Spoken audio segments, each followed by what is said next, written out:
ओबीवी में आप सभी का स्वागत है। तो जितने भी हमारे विनोबा भावे यूनिवर्सिटी के 22-26 के छात्र हैं, जो कि आप सभी को पता है 7 और 8 को लेकर बहुत सारे कंफ्यूजन है, लेकिन उससे पहले आपको सबसे पहले बता दूं मैं कि जितने भी 22-26 के छात्र हैं उन सभी का एनईपी 2020 के तहत आप सभी का नई पॉलिसी लाई गई थी। यानी कि आपको 22-26 के जितने छात्र हैं उनसे पहले पढ़ने वाले को एनईपी 2020 की सिलेबस नहीं पढ़ना पड़ता था, लेकिन जैसे ही 22-26 के पहला सेशन के छात्र एनईपी 2020 के तहत उन सभी को पढ़ाया गया। विनोबा भावे यूनिवर्सिटी ने इस चीजों को इम्प्लांट किया। उसके बाद हमारे सबसे पहले इंपॉर्टेंट क्वेश्चंस आते हैं कि एफयूजी सेमेस्टर 7 और 8 को लेकर बहुत सारे ऐसे छात्र हैं जो बहुत ज्यादा कंफ्यूजन है। कंफ्यूजन क्या चीज को लेकर है, सबसे पहले मैं आप सभी को बता दूं कि एग्जिट को लेकर, यानी कि एग्जिट सेमेस्टर 7-6 को लेकर बहुत सारे ऐसे छात्र हैं जो कि चाहते हैं कि हम सेमेस्टर 6 को देके एग्जिट ले लें। बट क्यों एग्जिट ले लें, आखिर क्या एग्जिट लेने से क्या हमें समस्या होने वाली है। उसके बाद आप सभी को माइंड में आता है कि अगर हम इकोनॉमिक्स ऑनर्स कर रहे हैं तो इकोनॉमिक्स ऑनर्स करने के बाद क्या हमें सेमेस्टर 6 के बाद हमें ऑनर्स पेपर यानी कि ऑनर्स पेपर का डिग्री मिलेगा या नहीं मिलेगा। सबसे पहला कंफ्यूजन यही है सेमेस्टर 6 को लेकर। दूसरा चीजें हम बताएंगे एग्जिट में ही आपको कि क्या ऐसे छात्र किनको एग्जिट लेना चाहिए और किनको 7-8 कंटिन्यू करना चाहिए। उससे पहले छात्रों आप सभी को बता दें जो सेमेस्टर 6 के बाद कंटिन्यू रहना चाहते हैं उसको पहले हम एडमिशन प्रोसेस, डॉक्यूमेंट्स और फी और एग्जाम प्रोसेस को लेकर आप सभी को क्लियर कर दें। उसके साथ आपको हम एक कॉलेज की लिस्ट भी हम बताने वाले हैं कि कौन से कॉलेज में आपको एडमिशन करानी चाहिए, क्योंकि 7 और 8 को लेकर दोस्तों आप सभी को पता है 7-8 आपको ऑनर्स और 8 आपको रिसर्च के पेपर देंगे यानी कि सर्टिफिकेट देंगे। तो बहुत सारे ऐसे समस्याएं हैं सेमेस्टर 6 वाले छात्रों को। तो बहुत सारे ऐसे कॉलेज हैं जहां अभी कंटिन्यू एडमिशन हो रहे हैं और बहुत सारे ऐसे छात्र कॉलेज हैं जहां पे एडमिशन हो चुका है। बट हमारा वीडियो एडमिशन होने और ना होने से नहीं है, हमें एक संपूर्ण वीडियो बतानी है ताकि आप सभी को एग्जिट को लेकर और 7-8 करने को लेकर चीजें समझ में आए। चलिए हम सबसे पहले आपको एग्जिट की प्रोसेस बता देते हैं। ठीक है, एग्जिट आपको सेमेस्टर 6 में लेनी है। उसके बाद एडमिशन लेने वाले छात्र के बारे में बताना चाहता हूं। देखिए 7-8 में आपको जब एडमिशन कराना होंगे तो आपको एडमिशन के लिए आपको क्या प्रोसेस करना होगा। सिंपल, जैसे आप सेमेस्टर 6 में एडमिशन लेते थे उसी तरह आपको सेमेस्टर 7 में एडमिशन लेना है दोस्तों। 8 आपका अभी नहीं होगा। पहले 7 में आपको एडमिशन, जैसे आप सेमेस्टर 1-2 लिए उसी तरह आपका सेमेस्टर 7 में एडमिशन होगा। यानी कि बहुत सारे ऐसे कॉलेज हैं जहां पे सेमेस्टर 6 तक हुआ, वहां पे आपको कॉलेज लिस्ट के बारे में हमने बताया, वहां पे भी आपका 7 और 8 करा रहे हैं। यानी कि वही कॉलेज आपका 7-8 वहीं से भी कर सकते हैं, आप अलग कॉलेज से भी कर सकते हैं। उसके बाद आपको डॉक्यूमेंट्स कौन से लग रहे हैं सेमेस्टर 7 में एडमिशन, क्योंकि जब आप सेमेस्टर 6 क्लियर कर ले रहे हैं उसके बाद एक समस्या आ रही है बहुत सारे ऐसे छात्रों को कि बहुत सारे ऐसे कॉलेज हैं जहां एडमिशन का प्रोसेस थोड़ा सा चेंज है। यानी कि विनोबा भावे यूनिवर्सिटी ने चीजें को चेंज किया क्या है, डॉक्यूमेंट्स में आपको क्या चीजें चेंज की हैं वही सारी चीज आपके एडमिशन प्रोसेस में आ रही है। यानी कि आपको 1 से लेके 1 to 6 का मार्कशीट आपका चाहिए दोस्तों। मार्कशीट यानी कि आपका जो रिजल्ट था वो सेमेस्टर 6 तक आपको कंटिन्यू चाहिए। यानी कि आपको सेमेस्टर 7 में एडमिशन लेने के लिए आपको 6 तक रिजल्ट। अब पहला क्वेश्चन आता है कि सर हम सेमेस्टर 6 तक कंटिन्यू पास रहे हैं, ठीक है, आप कंटिन्यू पास हुए, लेकिन ऐसे छात्र हैं जो कि आपका प्रमोटेड भी हुए हैं, वैसे छात्र भी कंफ्यूजन में है कि क्या हम भी सेमेस्टर 7 और 8 करना चाहते हैं, तो उसके लिए क्या प्रोसेस है।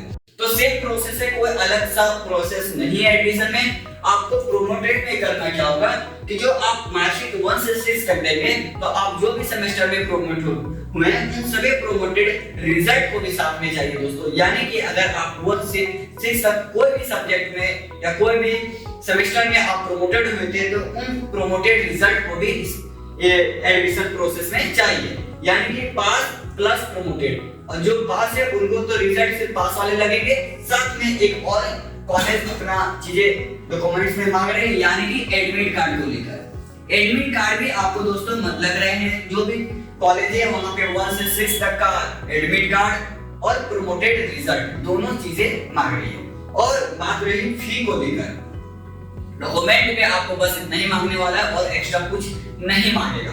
उसके बाद फी को लेकर आपको सिंपल फी में आपको दोस्तों जो आपका 6 सेमेस्टर में लगता था 5 में लगता था वही आपका 7 और 8 में लगेगा। बट अभी क्लियर किया कि सेमेस्टर 7 में जो आपका फी स्ट्रक्चर 6 का था वही लगने वाला है, एक्स्ट्रा फी अभी लगने वाला नहीं है। ओके, उसके बाद आपको दोस्तों ये सारी चीजें समझ में आ गई। एडमिशन में क्या प्रोसेस है, डॉक्यूमेंट क्या है, फिर क्या एग्जाम प्रोसेस। दोस्तों एग्जाम भी कंटिन्यू एनईपी 2020 के तहत कंटिन्यू बोलते आ रहा है कि जो एग्जाम पैटर्न है सेम एग्जाम पैटर्न होने वाला है सेमेस्टर 7 में। सेमेस्टर 7 में आपका सेम टू सेम वही प्रोसेस होने वाला है जो आपका सेमेस्टर 1 2 3 4 5 हुआ।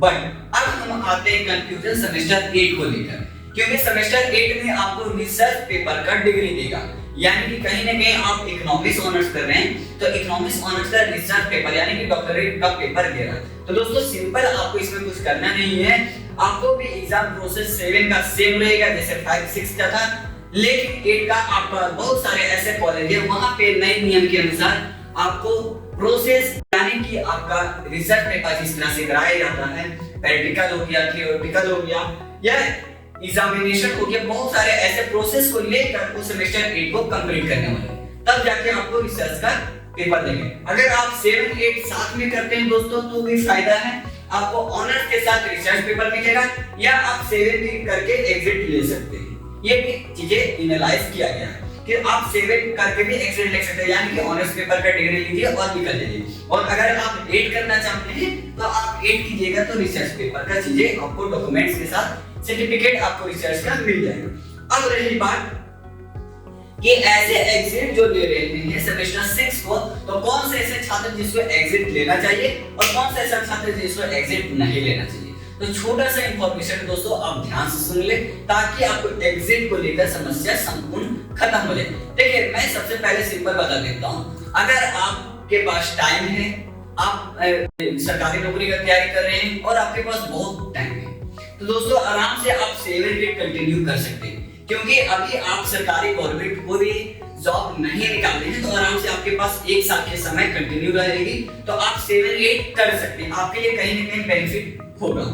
लेकिन वैसे छात्र जो 6 के बाद पूरा पढ़ना ही नहीं चाहते तो आप एग्जिट ले लीजिए, या दूसरा वैसे छात्र जो अलग डिपार्टमेंट में जाना चाहते हैं, अब हम सेमेस्टर 6 के बाद लॉ में जाना चाहते हैं या कुछ अलग फील्ड करना चाहते हैं या जॉब करना चाहते हैं, तो वैसे छात्र अपना आराम से सेमेस्टर 6 के बाद एक एग्जिट फॉर्म भरने के बाद आपको सेमेस्टर 6 का इकोनॉमिक्स में है तो इकोनॉमिक्स का आपको माइनर और मेजर पेपर का डिग्री दे दिया जाएगा, यानी कि ग्रेजुएट आप हो गए, ये सारी चीजें की आपको डॉक्यूमेंट्स मिल जाएंगे। लेकिन 7 कीजिएगा तो आपको ऑनर्स पेपर, यही सबसे ज्यादा कंफ्यूजन आया।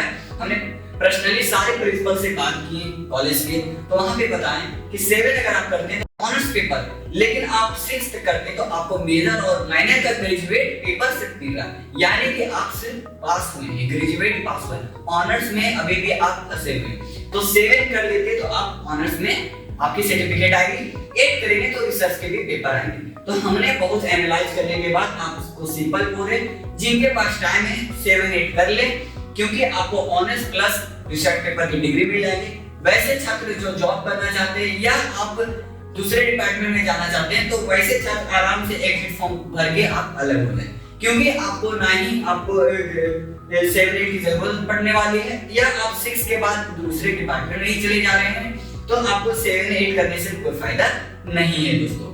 तो ये सारी जानकारी थी एनईपी 2020 के तहत जो भी चीजें लाई गई है 7 और 8 को लेकर। तो समस्या हो सकता है अभी भी आपकी कोई ऐसी समस्या होगी जो अभी तक सॉल्व नहीं हुआ होगा, क्योंकि 7 8 को लेकर बहुत सारे क्रिटिकल क्वेश्चंस माइंड में आ रहे, अलग अलग स्टूडेंट का अलग अलग क्वेश्चंस आ रहे माइंड में, तो कहीं ना कहीं वो सारी चीजें अगर इस वीडियो में नहीं सॉल्व हो पाई होगी तो आप आराम से हमारे कमेंट बॉक्स में कमेंट में अपना क्वेश्चन जो माइंड में आ रहे हैं आप इनफ कर दे, उस पे हम एक एनालाइज वीडियो करके जरूर एक वीडियो नया लाएंगे जैसे हमने इस वीडियो को लाया।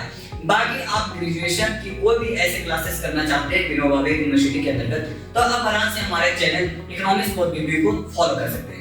और बाकी चैनल को जितना हो सके शेयर करें ताकि आपको एनईपी 2020 के तहत 7 8 की समस्याओं को क्लियर हो जाए दोस्तों। तो आज के लिए इतना ही दोस्तों, जय हिंद जय भारत।